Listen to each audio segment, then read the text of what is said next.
Hi guys, in this video we're going to be making some archers using the Oathmark human infantry kit with help from some elves.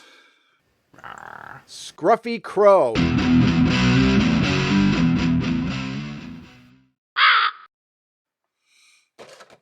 Okay, so I've got 2 trays of archers that I want. So 40 archers. And they're going to be based on the regular human infantry sprues, but not on square bases. So these sprues we looked at in my last couple of videos, and they are great little sprues, and they make perfectly nice archers. And these are the bows we're going to stick with. So yeah, using this line of arms here basically, and the quivers.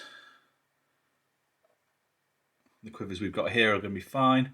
But when it comes to the heads, now these are the heads that we used on my soldiers. And as you can see, there's 1, 2 hooded heads. I kind of want all my bodies that don't have this little folded down hood to have a hooded head. So I want all my bodies to have hoods basically. And I think if we just went with these 2 heads, it'd be a pretty boring unit. So, with that in mind, when I saw that a friend of mine was building some light elves, and he'd made a couple of units without any of the hooded heads that come on that sprue, he was happy to send me the hooded heads that came with it. And then, when I went to drop some 3D printed models off in return, he surprised me and said, actually, I've got a bunch of these sprues left.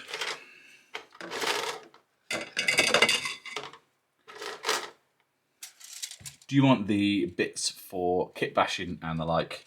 And I was like, yeah, sure. I'll take them, see what I can do. I've already used one of these swords here, with a sort of champion sword, on my king, a little conversion. I'm quite keen to use this little pointing hand, so that'll probably get used in one of these models. So on this sprue, we've got some quite different styles of bows, much longer bows. I won't be using those because I think they are a bit too elven. Much neater quivers. But once again, I think we'll stick with the sort of scruffier look of the human ones. But yeah, shout out to Graham, who not only gave me those sort of used sprues, but also a couple of completely pristine ones. So these are the heads we would be working with. As I said, there's nothing particularly about these that screams elf. Maybe this guy's got a bit of an elven feature to him. You know, they're quite fine featured compared to the fairly knobbly looking humans. But then these are my frontline soldiers and these are my sort of rangers. So I think that's fair. Quick look at the rest of this sprue then. So there's nothing particularly about these bodies that screams elf. I think the whole thing together, the pointed kite shields, obviously the the armoured eyes, the particularly elven heads here, the sort of and the general sort of cleanness of their swords and bows gives a lovely elf, old school sort of Lord of the Rings elf vibe. I think you could certainly get away with this sprue for humans if you preferred this look. So when I first saw these models on sort of North Star's Facebook page and for sale and such, they put me very much in mind of the sort of classic GW elves. So I've got a couple kicking around. I've never really collected elves, but yeah, I mean, the style of the bow there, the way they've done the faces, I think, very much reminds me. Obviously, they never rode wolves. This is just a random model I put together out of some parts that I had because I had no horse for this guy, no rider for this wolf, and I thought it'd be a cool little conversion. I've also got these old fantasy regiments elves, got a handful of those. And once again, this would be a perfect fit. These guys would go alongside each other. They've got a similar build. Not that I can show it off on the camera very well. But yeah, there's a there's a similar build, there's a similar face style there. I think if you had a army of sort of retro wood elves, these guys would fit in quite nicely alongside them. I'd say right down to the faces as well, but it's kind of hard to pick up the details on this white plastic. But yeah, from where I'm looking, there's definitely a similar style going on there. Anyway, that's enough of elves.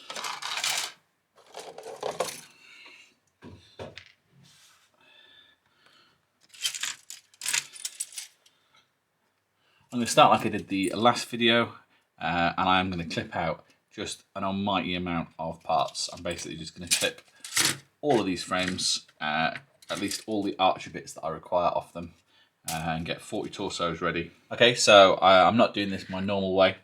I've got all the bits clipped off that I think I'm going to need. Got all the bodies laid out. They're not attached to any bases or anything, they're just in the holes, just so I made sure I had enough. But I've been putting a couple of guys together. We've got a standard bearer here, so I'm using one of the folded bow arms. And because he's going to be up front, I thought, yeah, a nice human head on one of the down hooded bodies to make it obvious that this unit was going to be a human unit. I said I've got an idea for the tops of my standards, so I'm leaving that like that for now. But I think that's made a really nice sort of looking character almost to stand at the front of one of these units. This is one of the models I made when I was sort of messing around a little bit. So he's going to be one of my officers. So I've given him a little hatchet there to make him stand out a bit. And this is another head off the barbarian sprue. And I'm pretty much going to... But I picked a fairly fine featured one, one with plenty of detail. I think that's going to look quite nice. He's going to stand him out as an officer. So everyone's going to get quivers. Because of the way these models are sculpted, they've all got things on their hips already. So my initial thought was to put them on the hips, but I think without scraping a lot of details off, and then obviously 1 in 5 got these cloaks, which would get in the way. They were saying that, I'm not sure where I'm going to put this on the cloaked bodies. I think we're going to have to go over the shoulder on all of them. But as I said, I'm doing this slightly differently because I'm not cleaning any of these up. I'm literally just cleaning up as we go and building up the models. The downside of this is if I want to switch an arm suddenly, I've got to then clean that up and put it on, rather than just having all the bits ready to go.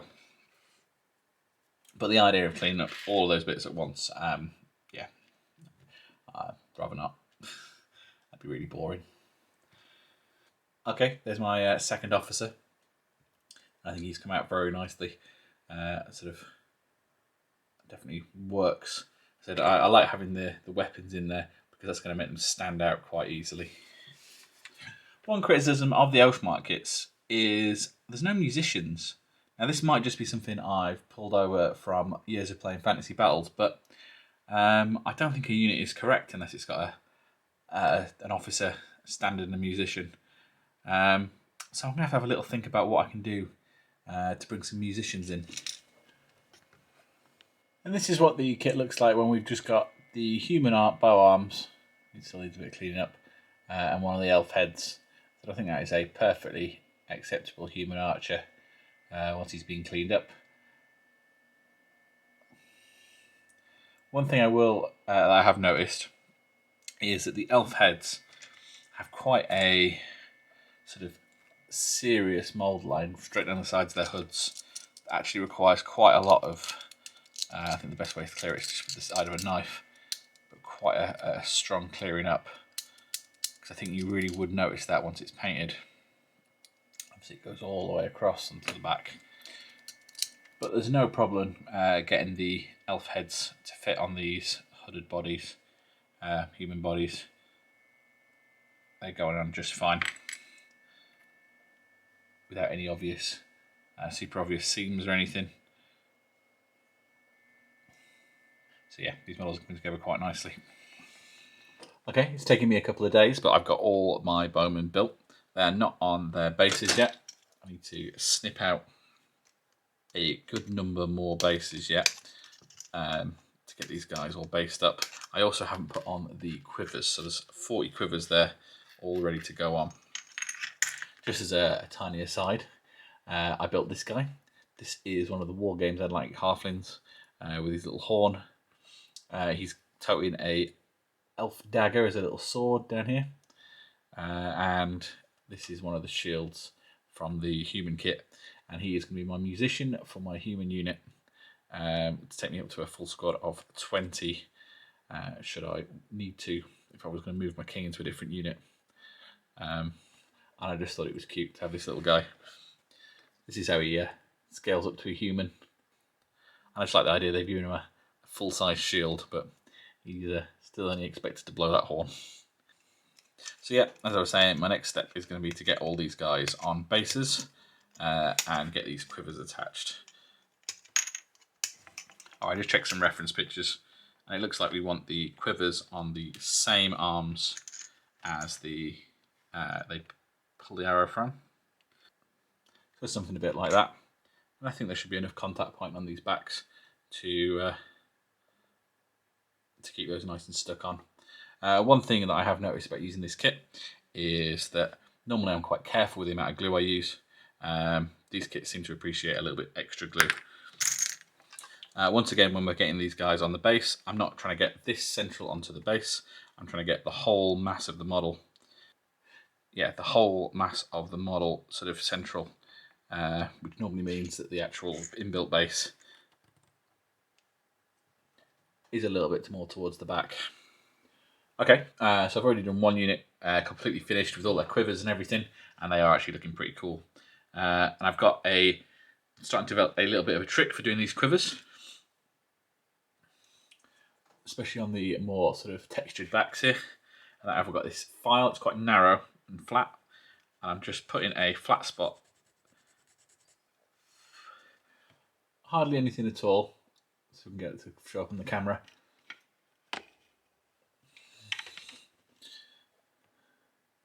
Just on there.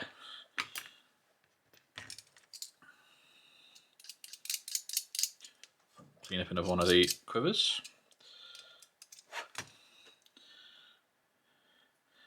Just putting a dab of glue just below the sort of binding bit. And then I'm finding that sits on that flat spot much nicer, with the binding bit just on the shoulder, and I think that's looking spot on. Also, to go against one of my criticisms, give credit where credit's due,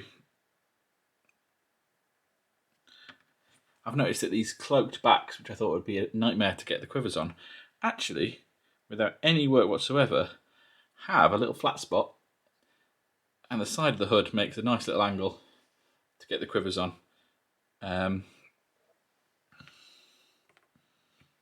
Just because of the way it's designed, I think I'm going to go ahead and assume that's on purpose. So yeah, well done for that. Okay, and that is the last quiver on. And there we have 40 human bowmen ready for my Oathmark army, 2 full units.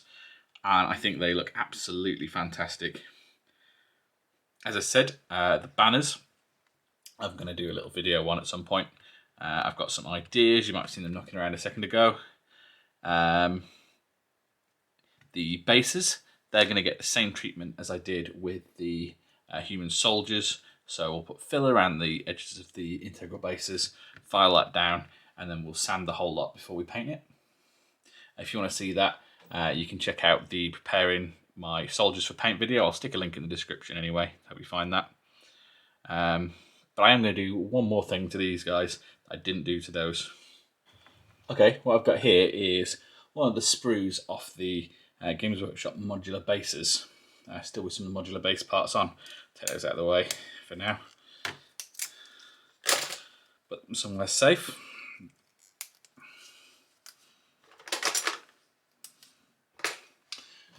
The reason why I've grabbed this is because unlike most sprues, which have sort of got square edges, These are almost perfectly round. And what I'm going to be doing, so I'm going to take a length of this, probably about 2.5 centimeters maybe. I'm going to use my craft knife to carve it into a point. Something a little bit like that. And then, is that about right? I'm going to cut the bottom of it, that kind of angle like that. I'm going to pop that on the front of the base here, as far back as I can without it interfering with the round bases. Something a bit like that. I'm going to do that all the way along. And this is a sort of bit of a nod to the old Archer stakes and the old Bretonian kit, but you know, to Archer stakes in general, which were a historical thing. So yeah, I think that's going to look kind of cool, and just be another little cool element to mark this out. We're going to be using these trays anyway, and it means we can still take the models off, and they don't interfere in any way. We should still be able to get these face to face with another unit without them interfering, unless it was another unit with Archer stakes. Okay, so the first ones were a little bit more sloppy, and the second ones I'm a little bit more happy with. We have got Archer stakes all down the front, including some tiny ones on the corners. I'm not going to try and thread anything between them or do anything fancier than that. So that's it. That's another 2 units completed. As I said, if you want to see me finishing these off, link will be in the description for the soldiers, because it would just basically be the same methods.